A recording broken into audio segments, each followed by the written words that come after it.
സീരിയലാ ലാലേട്ടൻ പടം സീരിയൽ എന്ന് പറയുന്നത് അത് ഓന്ത് പോവാനാണ് പറഞ്ഞത്. പറഞ്ഞവന്റെ വാടി ചെയ്യണം. അത് വെറും മോശമായിട്ടാണ്. അത് പറഞ്ഞവന്മാരെ വെറും സീരിയൽ എന്ന് പറഞ്ഞോ മനസ്സിലായി. ഇതൊക്കെ ആദ്യം വന്ന് കാണാൻ പറയാം. വന്ന് കണ്ടിരുന്ന ഒരു കുടുംബം എങ്ങനെ സംരക്ഷിക്കുക എന്നുള്ള കാര്യങ്ങൾ ലാലേട്ടൻ നമുക്ക് ഒരു ക്യാരക്ടറായിട്ട് ചെയ്ത് കാണിച്ചു തന്നിട്ടുണ്ട്. ഒരു നിമിഷം പോലും നമുക്ക് സ്ക്രീനിൽ നിന്ന് മുഖം മാറ്റാനെ കൊണ്ട് പറ്റാത്ത സ്ഥിതിയിലായിരുന്നു. ലാലേട്ടന്റെ ബർത്ത്ഡേക്ക് ഇത്രയും നല്ല ഗിഫ്റ്റ് ജനങ്ങൾക്ക് നമ്മളപ്പോൾ ലാലേട്ടൻ ഫാൻസ് തന്നതിന് ഒരുപാട് നന്ദി. ജിത്തു ജോസഫ് അറിഞ്ഞു പണി എന്ന് പറഞ്ഞാൽ നമ്മളൊരു സീറ്റ് അടിച്ച് ത്രില്ലർ എന്ന് പറഞ്ഞാൽ ഇതാണ് പടം. ഈ ലാസ്റ്റ് ഇറങ്ങിയ കുറച്ച് പടങ്ങൾ കാരണം വിമർശനമൊക്കെ ഉണ്ടായിരുന്നു ജിത്തു സാറിന്. അപ്പൊ ഈ പടം എന്ന് പറഞ്ഞാൽ ഈ സീരീസിലെ ബെസ്റ്റ് പടം നമ്മൾ ഈ ടെൻഷൻ അടിച്ച് ഓരോ സമയം അവസാനം കണ്ണ് നിറഞ്ഞു പോയി. സീരിയൽ ഒന്നും അല്ല, he is A classic criminal, അത്രേ ഉള്ളൂ.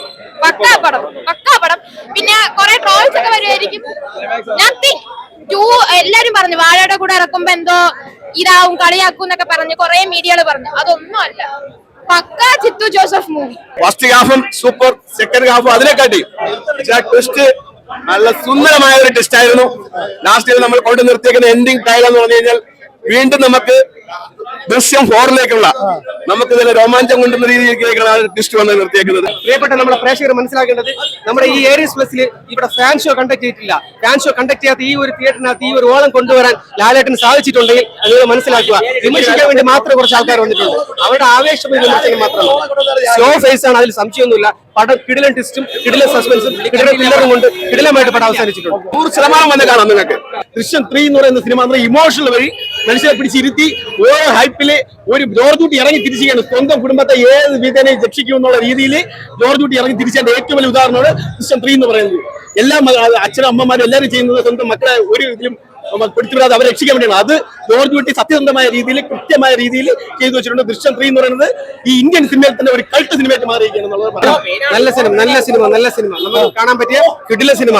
ഫസ്റ്റ് ഹാഫ് സെക്കൻഡ് ഹാഫ് ഒന്നും നമ്മൾ കണ്ടില്ലെങ്കിൽ പോലും ഈ തുടക്കത്തിൽ എന്താണ് ഫസ്റ്റ് ഹാഫ് സെക്കൻഡ് ആയിരുന്നു, അതായത് ഒരു കുടുംബത്തെ സംരക്ഷിക്കാൻ വേണ്ടി ഇത്തരത്തിലൊരു അച്ഛൻ, ജോർജ് കുട്ടൻ എന്ന നിലയിൽ ഇത്തരത്തിലൊരു അച്ഛൻ, ആ അച്ഛൻ ഏത് രീതിയിലേക്ക് കൊണ്ടുപോകും, ഒരു കുടുംബത്തെ സംരക്ഷിക്കാൻ തന്റെ ജീവൻ വേണമെങ്കിൽ പണയം വയ്ക്കാൻ തയ്യാറായി എന്നുള്ള ആ ഒരു കഥാപാത്രം. ഒരു രക്ഷയില്ല, കിടില സിനിമ. നമുക്ക് ഇത് ഇവിടെ കൊണ്ട് അവസാനിക്കും തോന്നുന്നില്ല. ദൃശ്യം 4ലേക്കുള്ള ഒരു കട്ട വെയിറ്റിംഗിലാണ്. പടം തൂക്കിയിട്ടുണ്ട്, യാതൊരു സംശയമില്ല. ലാലേട്ടന്റെ പിറന്നാളിന് വേണ്ടി അതൊരു പിറന്നാൾ സമ്മാനം തന്നെ ആയിക്കോട്ടെ.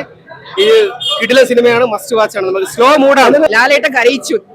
പിന്നെ എന്താ പറയേണ്ടത്, മൊത്തത്തിൽ നമ്മൾ എന്താണോ ലാലേട്ടനിൽ നിന്ന് ഇത്രയും നാൾ പ്രതീക്ഷിച്ച ആ ഒരു അഭിനയം കിട്ടി. സംതൃപ്തി, ഒരുപാട് സന്തോഷം. പിന്നെ നല്ലൊരു ഫാമിലി മൂവിയാണ്, ഓൺ ടൈം വാച്ചാണ്.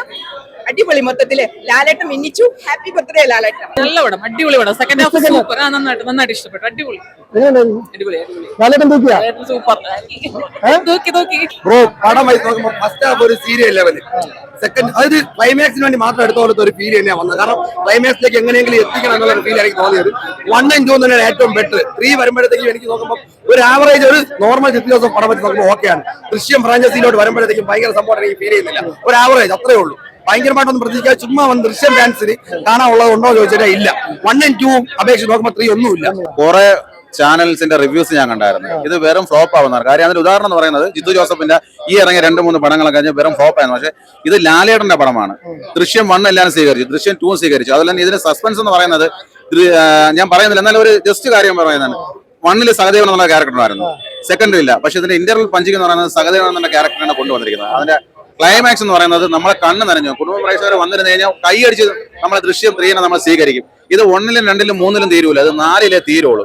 പിന്നെ ഒരു കുടുംബത്തിനെ രക്ഷപ്പെടുത്തുന്ന ജോർജ് കുട്ടി എന്നൊരു ക്യാരക്ടർ, അയാളുടെ ഒരു കുടുംബം അയാൾക്ക് ഏറ്റവും വലുത്. എല്ലാവർക്കും ഒരു കുടുംബമാണ് വലുതെന്ന് പറയുന്നത്. അപ്പൊ ആ കുടുംബത്തിനെ രക്ഷപ്പെടുത്താൻ വേണ്ടി അയാൾ ഏത് തരമറ്റം വരെ പോകും. ആ ഒരു കുടുംബത്തെ രക്ഷിച്ചെടുക്കുന്ന അയാളുടെ ആ ഒരു കഴിവെന്ന് പറയുന്നത് അത് എല്ലാവരും കാണണം. ഇത് കുടുംബമായിട്ട് വരുന്ന എല്ലാവരും കണ്ട് എല്ലാവർക്കും ഇതൊരു പ്രചോദനമാണ് ദൃശ്യം 3 എന്ന് പറയുന്നത്. എങ്ങനെ ഇത് ചിന്തിച്ചെടുത്തെന്ന് എനിക്ക് മനസ്സിലായി. ഞാൻ വിചാരിച്ചു മിറാഷ് എണ്ണ വെച്ച് ഇത് തീർന്നത്, കാരണം ഇത് എന്തുകൊണ്ടാണ്. പക്ഷെ അങ്ങേരെ ഒരു തോട്ട് പ്രോസസ്, ഇതിൽ കൊണ്ടുവന്ന ഐഡിയാസ്, പഴയ ഒരു ക്യാരക്ടറിനെ കൊണ്ടുവന്ന രീതിയിൽ ലാലേട്ടന്റെ പെർഫോമൻസ് അടിപൊളി. ദൃശ്യം 1 ഉം 2 ആണ്, അതിനൊരു മോളാണ് ദൃശ്യം 3.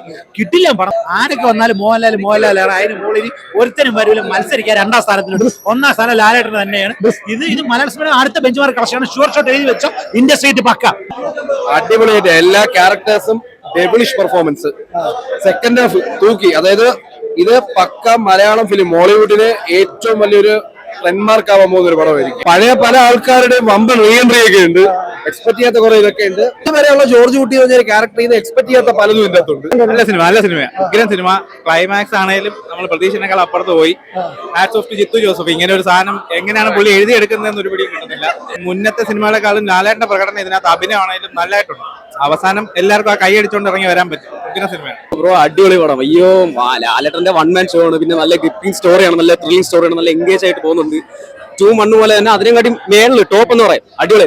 ഒരു ആവറേജ് പടമാണ്. ബട്ട് ഏതൊരു പെൺകുട്ടിയും ആഗ്രഹിക്കും ഇങ്ങനെ ഒരു അച്ഛൻ വേണം, സ്വന്തമായിട്ട് ഇങ്ങനെ ഒരു അച്ഛൻ വേണം. കാരണം ഒരു പെൺകുട്ടിക്ക് എന്ത് സിറ്റുവേഷൻ വന്നാലും ആ ഒരു സിറ്റുവേഷനെ മറികടന്ന് ആ കുട്ടിയെ ഫുള്ളി സപ്പോർട്ട് ചെയ്യുന്ന ഒരു ഫാദർ എല്ലാ പെൺകുട്ടികൾക്കും വേണം. ഒരിക്കലും നിരാശപ്പെടുത്തിയില്ല. പുള്ളിക്കാരന്റെ ഉള്ളിലുള്ള ഒരു ക്രിമിനൽ മൈൻഡ് ഏതൊക്കെ ലെവലിൽ പോയിട്ടുണ്ടെന്ന് നമ്മൾ തന്നെ ഇരുന്ന് ആലോചിച്ചു. ഈശ്വര, ഇങ്ങനെ ഒരു കേസിനെ കൊണ്ടുപോകാമല്ലോ എന്നാണ് നമ്മൾ ആലോചിച്ചത്. അടിപൊളിയായിരുന്നു സിനിമ. സൂപ്പർ പടം. പക്ഷെ നാം ഒരു എക്സ്പെക്ടേഷനും ഇല്ലാതെ വന്നതാണ്. ഇത്ര ഒരു പടം സൂപ്പർ ആയിരിക്കും ഒട്ടും പ്രതീക്ഷയില്ല. ഭയങ്കര പീക്ക് പടം. എല്ലാവരും കണ്ടിരിക്കണം. Must watch.